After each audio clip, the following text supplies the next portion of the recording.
llamo Marisa y esta historia no es mía, era de mi exnovio Claudio. Me lo contaba una y otra vez, hasta que de un día para otro simplemente se esfumó como si nada. Con todo lo que decía y repetía y las pesadillas era de suponerse que se le arruinaría el coco. A veces pienso que terminó en algún manicomio o en un lugar parecido. Voy a contarle exactamente como él me la relató. Todo comienza así. Comencé a trabajar en Uber Eats cuando llegó a México en 2016. Rápidamente me descargué la aplicación y comencé a trabajar. Quería ganar algunos pesitos para comprarme cosas. La verdad, como novato en el tema de las apps, me costó un poco adaptarme. Pero en cuestión de unos días logré aprender a ingresar a la app y manejar los pedidos sin problema. Mis jornadas eran normales. Siempre hacía el horario de las 11 a las 14 y luego de noche, a veces hasta la medianoche, si es que había cosas que entregar. Jamás olvidaré aquella noche porque me marcó prácticamente de por vida. Era un sábado por la noche y llevaba buena racha. La verdad, había demasiada demanda de entregas, lo cual me venía demasiado bien. Ya me iba a desconectar cuando me cayó un pedido que me marcaba un poco retirado. Dudé un momento para aceptarlo, mirando la pantalla iluminada en la oscuridad de la moto. Me dije, lo haré, con toda la actitud. Lo tomé. Fui a recoger el pedido a un restaurante y comencé a viajar a la dirección de destino. Marcaba 30 minutos en moto. Todo iba bien, las calles todavía tenían algo de movimiento, la gente iba y venía, pero conforme avanzaba, las luces se fueron quedando atrás. Las casas se hicieron más escasas, los lotes baldíos más grandes y el asfalto se convirtió en camino de terracería. Cuando llegué a destino, el lugar era prácticamente un lugar desolado. Había solo una casa visible, una construcción solitaria rodeada de oscuridad y maleza alta. Apagué el motor y me quedé esperando bajo la luz débil de mi faro. Esperé solo un minuto cuando salió una persona a recibirme, pero se quedó en la puerta de su casa, sin acercarse. La silueta se recortaba contra la luz amarilla del interior. No dijo nada. Solo levantó la mano como señalando que me acercara. Entonces sucedió. Sentí un golpe seco y fuerte en la cabeza, justo detrás de la oreja. Un dolor caliente me explotó en el cráneo y el mundo se volvió borroso. Intenté girarme, pero las piernas me fallaron. Todo se volvió oscuridad total. Cuando volví a recuperar la conciencia no podía ver nada ni moverme. Estaba maniatado y con la cara cubierta por algo grueso, probablemente una bolsa o una capucha. El aire que respiraba era caliente y olía a sudor viejo y a plástico. Intenté moverme para intentar zafarme, pero no pude moverme del todo bien porque había algo que me detenía, como si me hubieran atado también a un poste o a la pared del vehículo. Estiré un poco las piernas y golpeé a una persona en la cabeza. Oí perfectamente que respondió al golpe con un quejido ahogado, un aush, bajo y dolorido. Entonces me di cuenta de que éramos muchos siendo transportados de esta forma. La gran pregunta era ¿para qué? Recuerdo que pensaba que me iban a vender para ser esclavo o me van a meter droga por el recto para contrabandear, o cosas peores. La mente me daba vueltas a 1000 por hora. El viaje duró muchas horas. Lo peor de todo no fue solo que nos hayan secuestrado, sino que, si no mal estoy, pasamos por un peaje o por un control y oí perfectamente que los policías o lo que fuere abrieron la puerta y oí clarito que le preguntó cuánto iba a quitar por cabeza esta vez. No oí cuánto le respondió, quizás le hizo señas, pero ambos reían como dos desquiciados, con esa risa ronca y cómplice que te congela la sangre. También oía cómo los demás se movían intentando zafar sus ataduras, forcejeando en silencio, y otros lloraban como bebés. Se oía esa respiración congestionada cuando lloras, los mocos y los sollozos ahogados contra la tela que les tapaba la cara. El camión seguía moviéndose, el motor rugía y las ruedas golpeaban los baches de la carretera. 3 veces se detuvo la marcha. La primera vez abrieron y bajaron, creo a 2. Ahí sí escuché que le dijo 20,000. pero no sabía si era en dólares o en pesos. Los hombres lloraban cuando se les bajaba, no sabían su destino, rogaban entre sollozos que no los dejaran, que tuvieran piedad.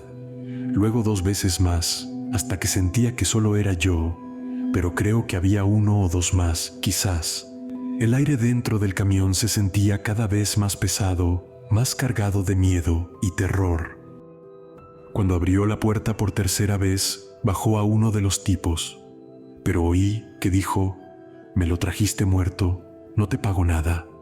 Entonces eligió a otro. Al parecer uno de los hombres murió en el camión, asfixiado o de un golpe, no lo sé. El silencio que dejó fue peor que los llantos. Y entonces oí un disparo, un solo disparo seco que retumbó dentro del camión como un trueno. Me hizo erizar hasta los pelos de la cola. El eco se quedó vibrando en mis oídos y el olor a pólvora se coló por debajo de la capucha. Nadie gritó, nadie se movió. Solo quedó el sonido del motor y mi propia respiración acelerada, preguntándome si el siguiente sería yo. En este punto la desesperación comenzaba a llenarme. Comencé a hablar con una de las personas que estaba ahí, susurrando apenas para que no nos oyeran. Me contó que era repartidor, pero de Monterrey, Nuevo León, una ciudad mucho más lejana donde estaba yo. Entonces comprendí que raptaban a personas de todo el país. El otro tipo no era repartidor. Dijo que lo engañaron. Se fue a una entrevista de trabajo y en la entrevista bebió un café y luego ya despertó en el camión. Quizás el hombre muerto que bajaron murió por el sedante o algo así. Por suerte a mí me durmieron a la antigua, con ese golpe en la cabeza. Después de muchas horas de viaje, creo que hasta me dormí un rato, exhausto de tanto miedo y del vaivén del camión. Cuando por fin paró, nos bajaron. Éramos unos cuantos aún, tambaleándonos con las piernas dormidas. Oí que hablaban. El secuestrador le preguntó si le serviríamos, y la anciana, porque era una anciana, dijo sí, sí, sí, varias veces con una emoción extraña. Se reía con tono de felicidad, una risa aguda y ansiosa que me daba asco oírla, como si estuviera recibiendo un regalo. Nos llevaron a una sala, nos desataron las manos, pero nos volvieron a atar los pies con cadenas frías y pesadas que arrastraban por el piso de tierra. Por fin nos sacaron las máscaras que me sofocaban y pude respirar aire de verdad. Vi que estábamos en una casa de madera, simple y muy precaria, paredes de tablones mal clavados, techo de lámina oxidada y un olor a humedad y a humo. Miré afuera por un agujero de la madera y vi que era un lugar boscoso. Apenas se podía ver más allá porque ni siquiera había luces. Todo era oscuridad y árboles altos que se movían con el viento. Había un guardia que nos dejó comida asquerosa, por cierto, un plato con algo que parecía puré de papa, frío y un poco viscoso. Había 2 más a mi lado, 2 tipos. Hablamos un rato de sus vidas, de cómo habían caído en la misma trampa, hasta que la abuelita nos trajo un té, a los 3.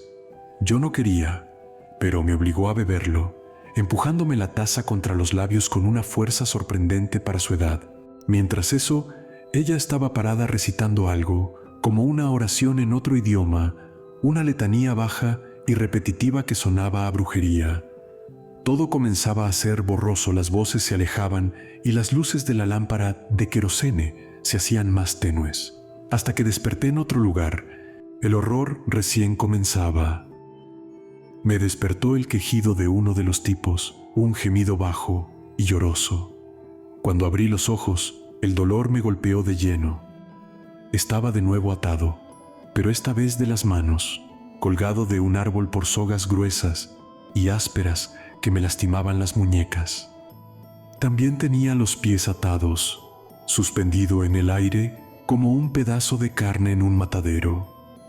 Los 3 estábamos ahí, todos en paños menores, expuestos al frío húmedo que se pegaba a la piel.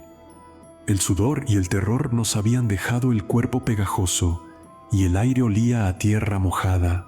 a humo de antorchas y a algo más podrido, como carne vieja. La mujer vieja estaba frente a nosotros, iluminada por el parpadeo naranja de varias antorchas clavadas en el suelo.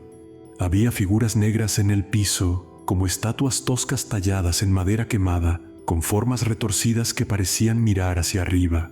Alrededor había varios hombres o mujeres. No sabía qué eran porque llevaban túnicas negras que les cubrían todo el cuerpo, incluso la cara. Solo se veían las manos huesudas asomando por las mangas. Esta gente solo alababa. Se agachaban hasta tocar el piso con la frente y luego se levantaban de golpe, repitiendo el movimiento en un ritmo constante, como un rezo enfermo. Sus murmullos se mezclaban en un zumbido que me erizaba la piel. La mujer vieja hablaba en otro idioma, palabras guturales y cortantes que no entendía, mientras nos tocaba con una especie de planta seca y espinosa que dejaba marcas rojas en la piel. Nos rociaba con un líquido que olía asqueroso, como una mezcla de orina rancia, hierbas podridas y algo metálico. El olor se metía por la nariz y me daba arcadas.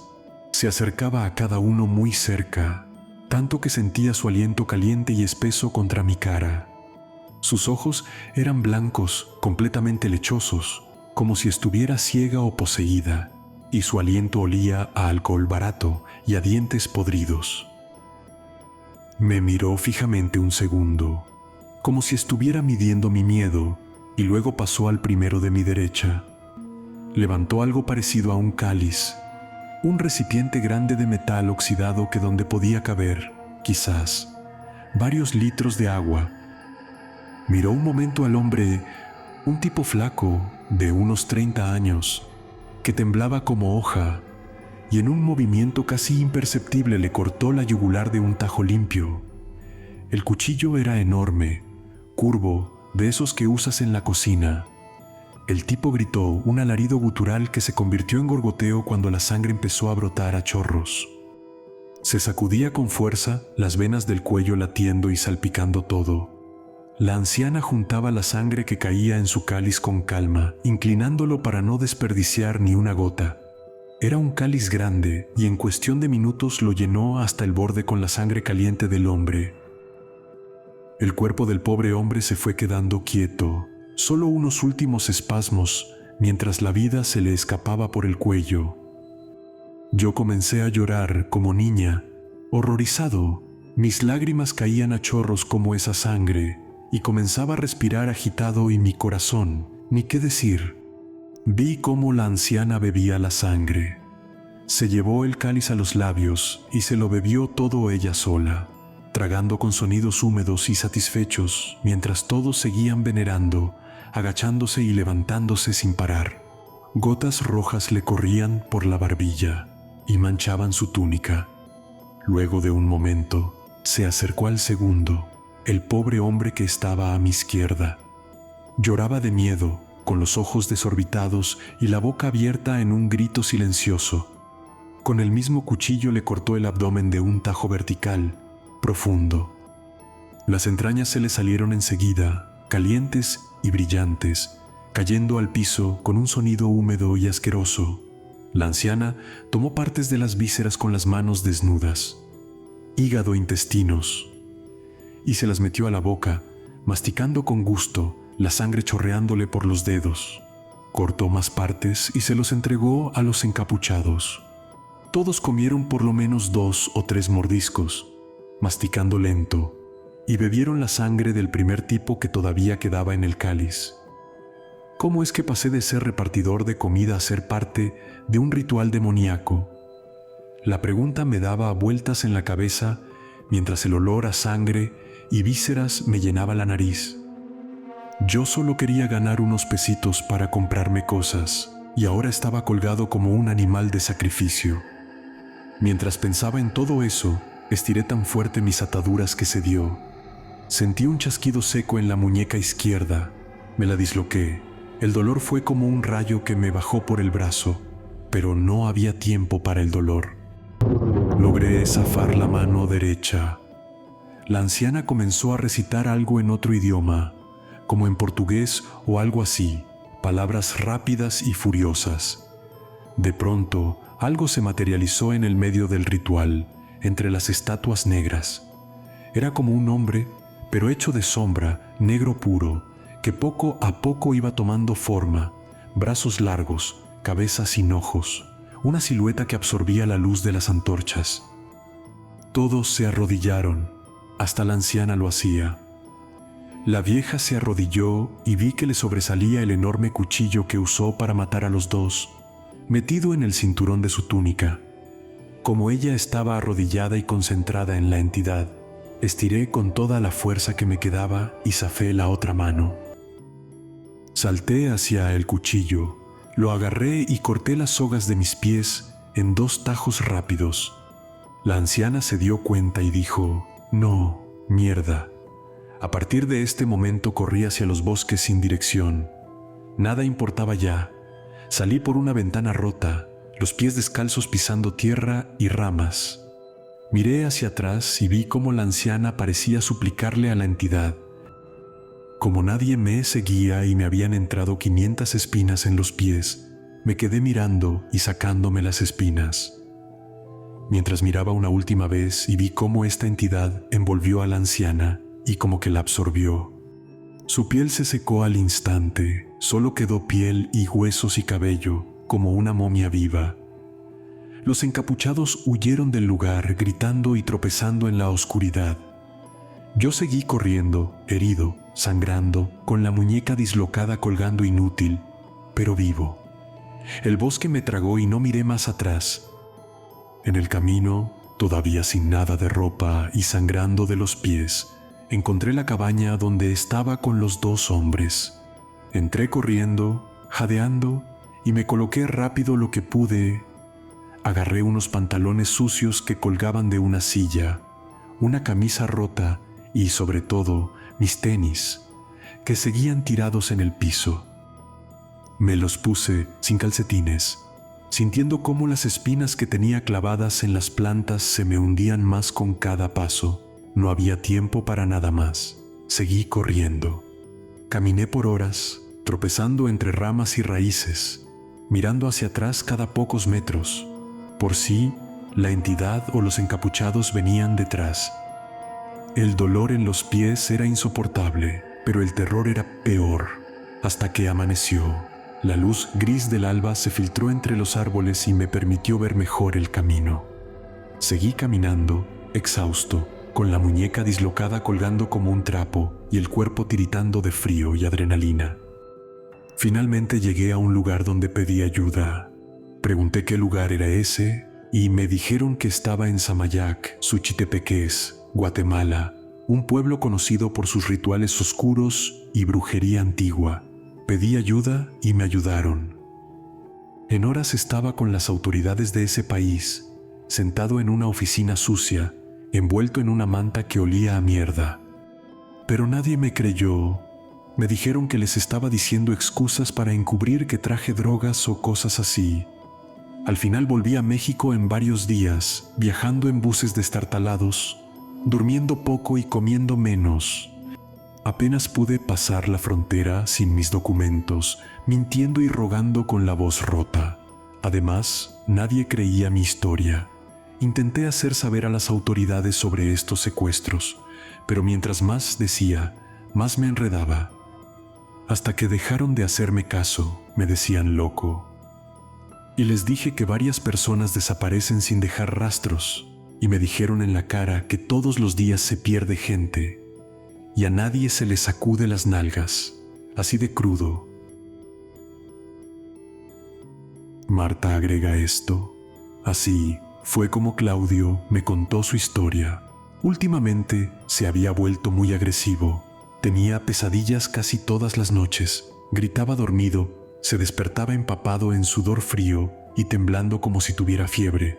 Me decía que había vuelto a ese bosque, que estaba otra vez colgado, en pelotas, y que la anciana y esa entidad oscura lo miraban. Decía que la vieja se reía de él en el sueño, una risa baja y burlona, como si supiera que tarde o temprano iba a volver por él. Le dije que ya no podía seguir así, que me estaba arrastrando a su locura, y lo dejé. Solo unos días después desapareció. se esfumó, así como si nada, sin una nota, sin una llamada, sin rastro. Su madre me culpó a mí, me gritó que yo lo había abandonado cuando más me necesitaba. Pero era él quien estaba loco, no yo.